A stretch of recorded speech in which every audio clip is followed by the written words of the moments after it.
आ गए हो तो चांदनी से कुछ बातें हो, तुम आ गए हो तो चांदनी से कुछ बातें हो, ज़मी पे चांद कहाँ रोज़ रोज़ उतरता है। आदाब नाज़रीन, मैं कशफी शमाइल एक बार फिर आप सभी का दिली इस्तकबाल करती हूँ इस प्रोग्राम गुफ्तगू में। हमारे जो आज के मेहमान हैं वो हिंदुस्तान के सबसे नौजवान यानी कि यंगेस्ट सितार मेस्ट्रो हैं। आइए खैर मकदम करते हैं पूर्बायन चैटर्जी का। बहुत शुक्रिया। आप हिंदुस्तान के नौजवान सितार मेस्ट्रो में आपकी गिनती होती, कैसा लगता है ये सुनकर कि एजाज़ की बात है आपके लिए, कैसा लगता है? देखिए, हमारे जनरेशन के जितने सारे कलाकार हैं, ये देखते हुए बहुत खुशी होती है, बेहद खुशी होती है कि ये एक जनरेशन पूरा आगे आ रही है और काफ़ी स्टारडम काफ़ी कलाकारों को मिल रहा है इस जनरेशन से। और शास्त्रीय संगीत का ऐसा ही है कि एक पीढ़ी से दूसरी पीढ़ी इसको आगे बढ़ाती है। और जहाँ तक मेरा ख़ुद का सवाल है, मुझे अभी एहसास धीरे धीरे होने लगता है कि मेरे कंधों पे कितना रिस्पॉन्सिबिलिटी है, कितनी जिम्मेदारियाँ संभालनी पड़ेगी। जहाँ तक ये संगीत है इसको आगे बढ़ाने का जो जिम्मेदारी है, और नई पीढ़ी के जितने सारे स्टूडेंट्स हैं उनको तैयार करने का जो जिम्मेदारी है, तो उसको निभाने की पूरी कोशिश मैं करूँगा। तो ये जिम्मेदारी आपको अपने पिताजी यानी अपने फादर से मिली थी, वो आपके पहले गुरु थे? जी हाँ जी। तो मेरा तालीम शुरू हुआ तकरीबन जब मैं 5 साल का था, और स्विट्ज़रलैंड हम लोग साथ में गए हुए थे, और वहीं पे शायद मैं मतलब शरारत कर रहा था, बदमाशी कर रहा था, तो एक सितार पड़ा हुआ था उधर, छोटा सा सितार जो मेरे पापा के एक स्टूडेंट ने ख़रीदा था अपने बेटे के लिए। तो उधर से शुरुआत हुआ, मेरा तालीम का शुरुआत हुआ। और तब तो खैर उंगली में बहुत मतलब लगता था, पेन होता था शुरू में। एक जब तक मैं 12 साल का था तब तक थोड़ा फोर्स करना पड़ता था। 12 साल के बाद थोड़ा सा मेरा पैशन आ गया कि यही करूं, म्यूज़िक ही करूं। और धीरे धीरे एहसास आने लगा कि इसमें कुछ, पर मैं आपको बताऊं, ये प्रोफेशन होगा ऐसा कभी नहीं सोचते थे, हो पाएगा ऐसा कभी नहीं सोचते थे, क्योंकि सिर्फ एंगेज करने के लिए उस वक्त दिया गया था। आप बहुत नॉटी थे। जी, वो एंगेज करने के लिए दिया गया था, तो वो तो 5 साल का किस्सा है। बट उसके बाद भी मैं आपको बता रहा हूँ, जब मैं 15, 16 साल, 17 साल का था, स्टूडेंट था स्कूल कॉलेज में, तब उस टाइम पे भी सोचते थे कि म्यूज़िक कर रहे हैं सीरियसली, लेकिन कभी ये जाके प्रोफेशन बनेगा ऐसा एहसास तब तक नहीं हो पाया था। क्योंकि ये मुश्किल है actually, as a profession to take it up is not easy, क्योंकि बहुत सारा उतर चढ़ाव आता है। मतलब कुछ भरोसा नहीं है ये प्रोफेशन में, ऐसा है। तो अभी जब पीछे मुड़ के हम लोग कोशिश करते नहीं देखने का, लेकिन कभी कभी इंसान देख लेता है, तो पीछे मुड़ के देखता हूँ तो मेरे ख़्याल से जो ऊपर वाले से बरकत मिला है, जो भी दुआ, गुरु लोगों का जो भी दुआ मिला है, उसके लिए I am very grateful that that I am able to serve this subject, जो अपना हिंदुस्तान का एक पहचान है। अपना संगीत जो है वो हिंदुस्तान का एक cultural, it's part of our cultural identity, और उसका थोड़ा सा सेवा मैं कर पा रहा हूँ मेरे तरफ से जितना हो सकता है। I think I am blessed. आपके म्यूज़िक पर आपके जो पिताजी के जो गुरु हैं निखिल बैनर्जी, उनका बहुत प्रभाव है, बहुत इम्पैक्ट है। तो निखिल बैनर्जी आपकी ज़िंदगी में कितने अहमियत रखते हैं? ये देखिए, इसका जवाब जो है वो 1-2 सेंटेंस में नहीं हो सकता है, पर फिर भी मैं कोशिश करता हूँ। एक तो मैं जब 12-13 साल का था, तब मैंने एक निखिल जी का मारवा सुना, जो उनके गुरुजी उस्ताद अली अकबर खान साहब के जो अली अकबर कॉलेज है अमेरिका में बजाए थे, और उनके साथ तबले पे पंडित स्वपन चौधरी जी थे। तो वो सुन के तब 12 साल की उम्र में मुझे ये एहसास हुआ, और मुझे ये मतलब पता नहीं, अंदर से एक विश्वास आया कि मुझे ऐसा ही बजाना है।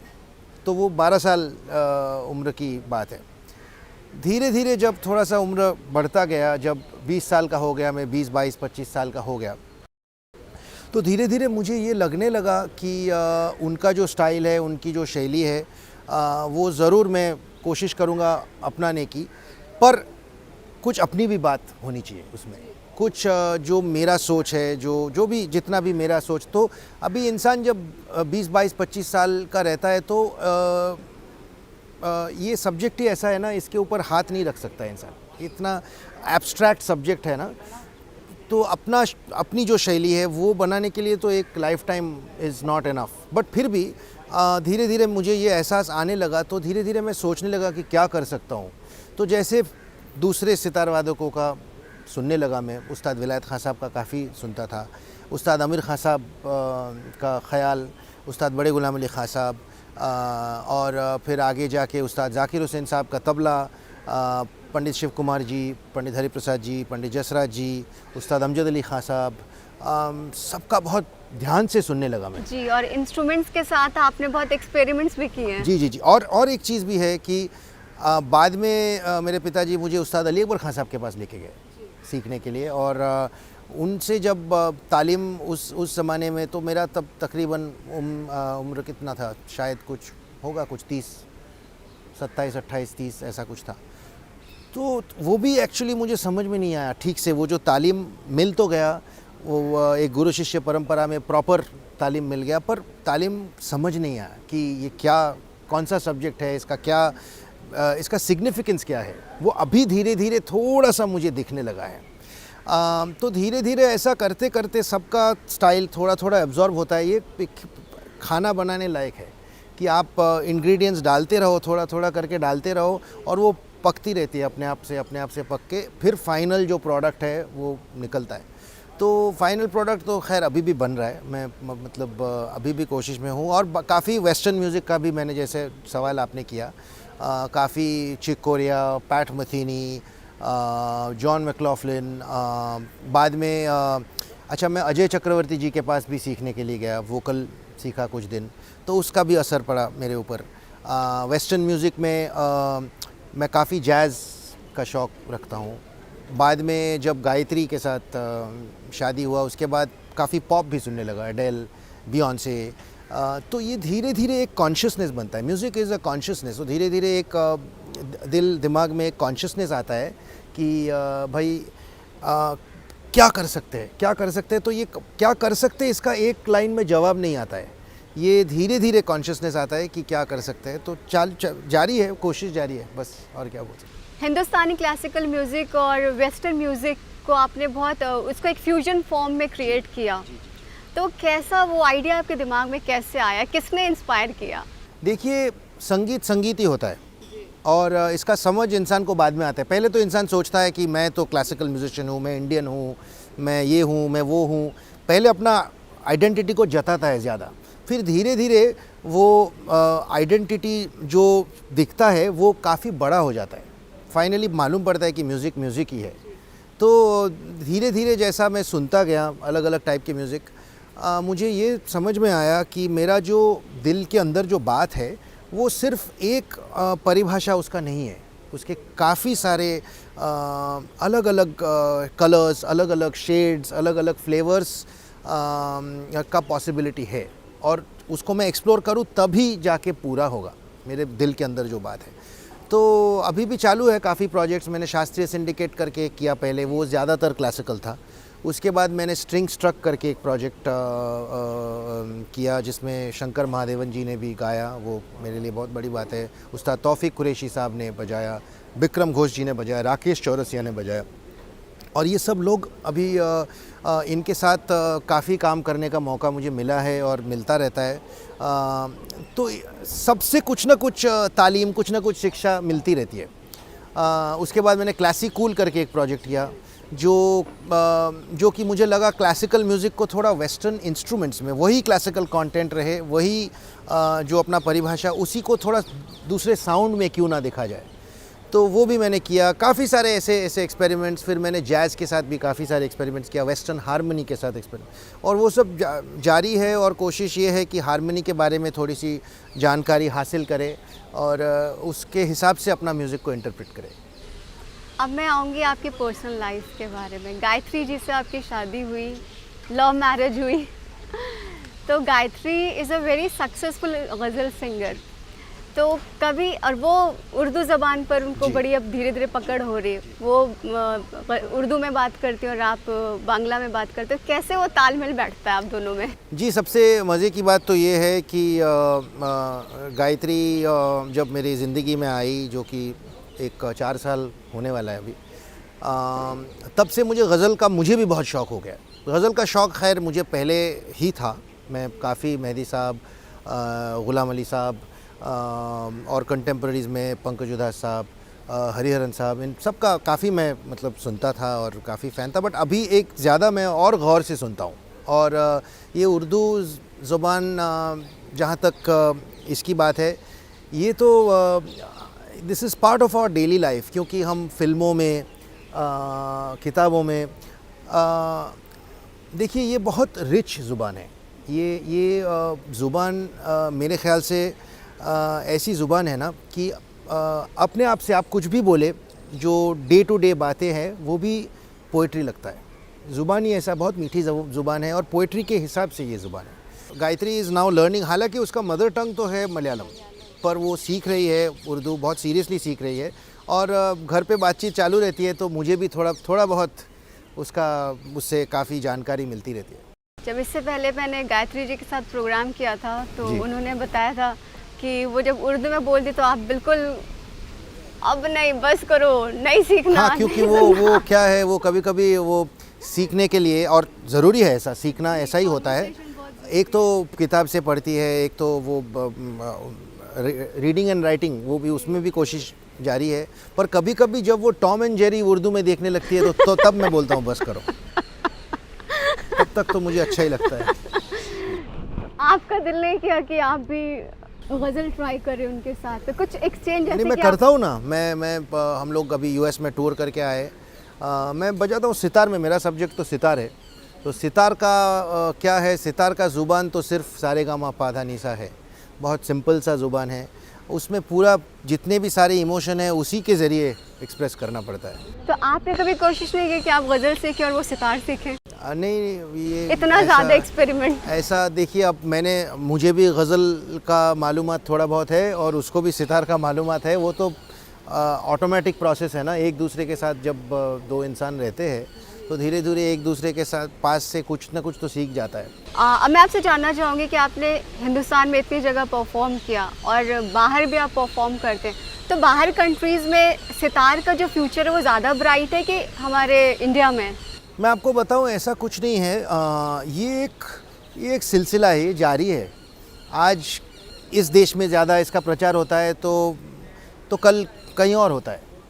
तो ये डिपेंड करता है। जैसे पंडित रविशंकर जी ने काफ़ी अपने हिंदुस्तानी संगीत के लिए वेस्ट में काम किया, पूरे दुनिया में फैला दिया है। उस्ताद अली अकबर खान साहब ने, उस्ताद जाकिर हुसैन साहब ने इसको एक ऐसा दर्जे पे अभी पहुंचा दिया है कि उन्होंने तो सिर्फ इंडियन म्यूज़िक को ही उधर नहीं लेके गए, वो उधर के म्यूज़िक को भी इधर लेके आ रहे हैं उस्ताद जाकिर साहब। इंडिया अभी बहुत रिच जगह है। India is a very culturally rich place, because बाहर के बहुत सारे कल्चर्स इधर आ गए। और हमें अभी, हमारे लिए अभी ये ज़रूरी है कि हमारे पास कल्चरल मेल्टिंग पॉट बहुत ज़्यादा हो गया। अपने कल्चर पे थोड़ा ध्यान देना चाहिए। तो जो कि दे भी रही है। अभी अब आज के पीढ़ी के जो बच्चे हैं, जो 20 somethings, they are much more conscious of their identity. मुझे ये लगता है कि उसके पहले का एक जनरेशन था जिन लोगों को काफ़ी वेस्टर्न बनना था, जिन लोगों को काफ़ी, पर अभी आज के जनरेशन में आप देखिए, लोगों को बहुत योगा में इंटरेस्ट आया है, लोगों को आयुर्वेद में वापस इंटरेस्ट आ रहा है, पीछे की तरफ लौट जी रही जी है जी। जो भी generation। इंडियन चीज़ें हैं, आप देखिए उर्दू रेख्ता जिसको बोलते हैं, उसका काफ़ी चर्चा हो रहा है सब जगह। तो रीजनल लैंग्वेज में भी काफ़ी काम, अच्छा काम हो रहा है। तो लोगों को अपना जो इंडियननेस है उसके तरफ ध्यान देना है, और देने का कोशिश जो है वो जारी है। उसमें अपना संगीत भी आता है।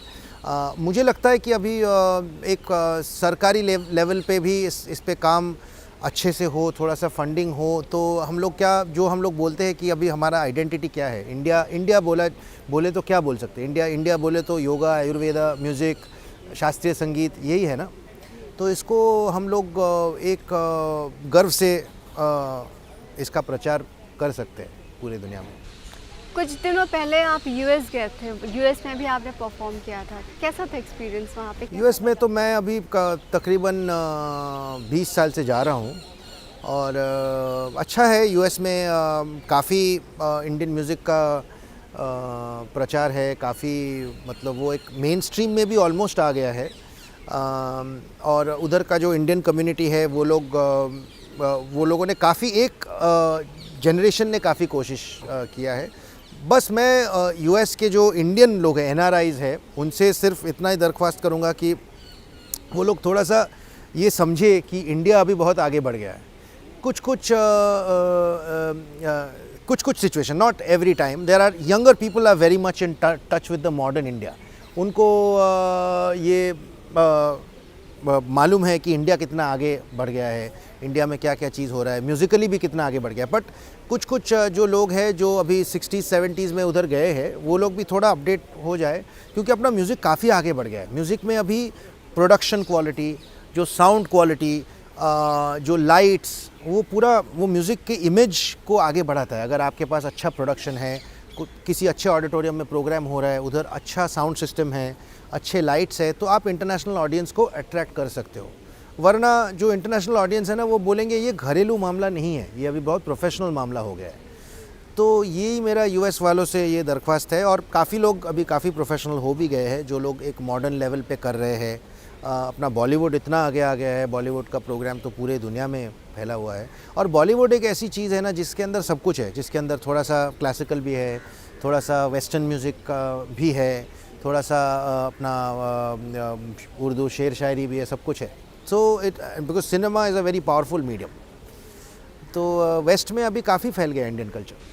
फिल्म से मुझे याद आया कि आपने कुछ फिल्मों में भी सितार बजाया है। जी। बांग्ला फिल्मों में। बांग्ला, हिंदी, अपना इधर कुछ जो म्यूज़िक, हालांकि मेरा मेन सब्जेक्ट तो क्लासिकल है, पर अभी बॉम्बे में जो प्रोमिनेंट म्यूज़िक डायरेक्टर्स है, जैसे शंकर एहसान लॉय है या अपना सलीम सुलेमान जी है, वो लोग कभी कभी बुलाते हैं तो उनके प्रोजेक्ट्स में मैं बजा लेता हूँ, कभी कभी मुझे मौका मिलता है। शांतनु मोहित्रो जी है, तो ऐसे ही कई पिक्चर्स में, जैसे रॉक ऑन 2, जैसे अभी मणिकर्णिका में बजाया मैंने, जैसे अपना वो मराठी फिल्म है कटियार कलजत घुसली, उसमें भी शंकर महादेवन जी ने मुझे बजवाया, शंकर एहसान लॉय उन लोगों ने बजवाया।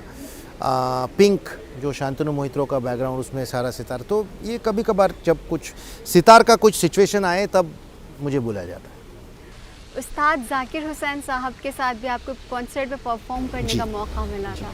तो जब इतना सीनियर आर्टिस्ट साथ में हो तो अंदर से नर्वसनेस होती है, कैसा लगता है? एक जाकिर साहब के साथ बजाना तो कोई भी कलाकार के लिए बहुत बड़ी बात है। और मैं आपको बताऊं, मैं काफ़ी साल पहले से मुझे मौका मिल रहा है। मैं बहुत खुशकिस्मत हूँ कि उन्होंने मुझे इस लायक समझा कि मेरे साथ वो बैठे या स्टेज में मुझे बैठने दे थोड़ी देर के लिए उनके पास में, उनके साथ में। ये इट्स अ लर्निंग एक्सपीरियंस। और शुरू में मैं, आपने जो सवाल किया, शुरू में मैं काफ़ी नर्वस था भी एकदम। जब मैं अभी कुछ 10 साल पहले की बात कर रहा हूँ, 10 नहीं 12-13 साल पहले की बात, जब पहली बार मैंने बजाया। धीरे धीरे अभी जाकिर साहब का ऐसा नेचर है ना कि वो बहुत आपको कंफर्टेबल कर देते हैं आपके साथ हंसी मजाक में। हालांकि दिल में अंदर तो रिस्पेक्ट रहता है, हम लोग वो हंसी मजाक करें, हम लोग अंदर से हंसते हैं, बाहर हम लोग रिस्पेक्टफुली रहते हैं, बट धीरे धीरे कंफर्ट आ जाता है। तो अभी मेरे ख्याल से अभी बट अभी तक भी मैं आपको बताऊं, कभी भी उनके साथ जब भी मौका मिलता है। एक पिछले साल एक प्रोजेक्ट हुआ जिसका नाम दिया गया रागा शायरी, जो कैफ़ी आज़मी साहब के पोइट्री को सेलिब्रेट करने के लिए शबाना जी और जावेद साहब ने कुछ डिज़ाइन किया था। उसमें शबाना जी और जावेद साहब के अलावा स्टेज में जाकिर साहब थे, शंकर महादेवन जी थे, मैं था, दिलशाद खान सारंगी में थे और सौमिल कीबोर्ड में। तो हम लोगों ने साथ में कुछ किया। तो अभी तक अभी मतलब मैं सोचता हूँ, वो मेमोरीज आता है मेरे दिल में या दिमाग में, तो एक सोच आता है, मतलब it's like a surreal feeling कि अच्छा वाकई में हुआ ऐसा एक प्रोग्राम और मैं था स्टेज में इन लोगों के साथ। अब आप किसके साथ बजाना चाहेंगे? अगर मैं पूछूं कि आपका ख्वाब, कौन ऐसी शख्सियत है जिसके साथ आप स्टेज शेयर करना चाहेंगे, बजाना चाहेंगे? देखिए, कुछ चीज़ें ऐसी होती है ना जो हकीकत हो जाने के बाद भी ख्वाब जैसा ही रहता है। तो जाकिर साहब के साथ बजाना या शंकर जी के साथ बजाना, या मेरा वेस्टर्न कुछ आर्टिस्ट है जिनके मैं बहुत फ़ैन हूँ। चिक कोरिया है पियानो प्लेयर, उनके साथ मुझे कभी बजाने का शौक़ है। पैट मेथेनी के साथ मुझे मौका मिला, वो भी मैं बहुत बड़ा फ़ैन हूँ उनका। जैज़, वो मल्टीपल ग्रैमी विनर है। एक स्पेसिफ़िक मैं बताऊँ तो जनरली मुझे अलग अलग जॉनरा में बजाना है, बिकॉज़ मुझे वो एक चैलेंज लगता है। और मुझे ये लगता है कि मैं हर बार किसी के साथ बजाऊँगा तो कुछ ना कुछ इन्फॉर्मेशन, कुछ ना कुछ डेटा मेरे दिमाग में कलेक्ट होता रहेगा, जिसका इस्तेमाल मैं अपना शास्त्रीय संगीत में भी कर सकता हूँ। आप गुरु भी हैं, गुरु शिष्य परंपरा के अंतर्गत आप सिखाते भी हैं जी। तो उन्हें आप क्या मैसेज देना चाहेंगे, या आप हमारे डीडी उर्दू के नाज़रीन को क्या मैसेज देना चाहेंगे जो कि म्यूज़िक में और ख़ासकर सितार की अगर बात की जाए तो सितार में अपना मुस्तकबिल बनाना चाहते हैं? जी देखिए, ऐसा है, कोई भी जो म्यूज़िक के स्टूडेंट है ना, या कोई भी जो म्यूज़िशियन है, कलाकार है, उनको मैं सिर्फ एक ही मैसेज देना चाहता हूँ कि music is made in the moment. वो जो पल है ना, वो पल का जो मैजिक है, जो खासियत है, वो सिर्फ वही पल में महसूस किया जा सकता है। तो you should be completely in the moment. आप उस वक्त अगर आपका पूरा फोकस वो मोमेंट पे रहे ना, और आपने दिल से अपनी बात कही, तो अच्छा म्यूज़िक निकलेगा। वरना आपने पहले से सोच के रखा कि मैं ये बताने वाली हूँ, ये करने वाली हूँ, या ये करने वाला हूँ, तो फिर वो बात तो दिल की बात नहीं होगी। क्योंकि दिल जो महसूस करता है वो मोमेंट पे, उसी को प्रोसेस करके हम कुछ बोलना चाहते हैं। संगीत ये चीज़ होती है। तो मैं सबको यही बताना चाहता हूँ कि संगीत ही होता है। कुछ इसको बॉक्स में डालने की कोशिश मत करो, कुछ इसको कंपार्टमेंटलाइज करने की कोशिश मत करो। अपने आसपास जो एनवायरनमेंट है, जो भी माहौल है, उसको महसूस करो और अपने दिल से बात करो। इतनी अच्छी आपने बातें बताई। मैं चलते चलते आपसे ये जानना चाहूँगी कि आपका बेटा भी है माशाल्लाह 10 साल का, तो क्या आप भी उसको अपनी तरह सितार मास्टर बनाना चाहेंगे? उसके लिए आपने क्या सोचा है? हम लोग कुछ सोचते हैं, ऊपर वाला कुछ और सोचता है। पर उसका इंटरेस्ट है, काफ़ी सीख रहा है, मेरे से भी सीख रहा है और मेरे पिताजी से भी सीख रहा है, और गाना भी सीख रहा है थोड़ा बहुत। उसको तबले में भी बहुत शौक़ है। क्या पता है वो सितार की जगह तबला बजाए। पर अभी तो वो 10 ही साल का है। तो मेरा पूरी कोशिश तो ये है कि उसको संस्कार दिया जाए, उसको समझाया जाए कि ये सब्जेक्ट जो है ये कितना क्रिटिकल सब्जेक्ट है, और सब्जेक्ट की ओर अगर रिस्पेक्ट आए, और सबसे ज़्यादा रिस्पेक्ट से भी ज़्यादा प्यार, कभी कभी बहुत ज़्यादा रिस्पेक्ट आने से प्यार कम हो जाता है, डिस्टेंस हो जाता है। तो प्यार हो जाना चाहिए। अगर प्यार हो गया ना, तो अपने आप से रिस्पेक्ट आ जाएगा। प्यार जताया नहीं जा सकता है, प्यार अपने आप से होना चाहिए। तो उसको हम सिर्फ बता सकते हैं कि ये है, वो सुनेगा, उसको टचवुड उसको इंटरेस्ट है। और कभी कभी मुझे फ़ोन पे पूछता है कि ये राग, ये बंदिश कौन सी राग में है, वगैरह वगैरह। देखते हैं क्या होता है। वाह, क्या बात है। मतलब आप अपने बेटे का आपने फ्यूचर फिक्स कर लिया, मुस्तकबिल। मैंने नहीं किया, वो ऊपर वाला का काम है। मैंने अपनी तरफ से कोशिश किया। बहुत बहुत शुक्रिया पूर्वांश, बहुत बहुत शुक्रिया आपको भी, और डीडी उर्दू के जो भी लिसनर्स हैं उनको भी सुनने के लिए। आपने अपना कीमती वक्त हमें दिया। तो नाजरीन, हम बात कर रहे थे यंगेस्ट सितार मास्ट्रो यानी पूर्वांश चैटर्जी से। हमें यकीन है कि आपको आज का ये एपिसोड बेहद पसंद आया होगा। फ़िलहाल मुझे और मेरी पूरी टीम को दीजिए इजाज़त। अगले हफ्ते फिर मिलूँगी एक नई शख्सियत के साथ। अल्लाह हाफ़िज़।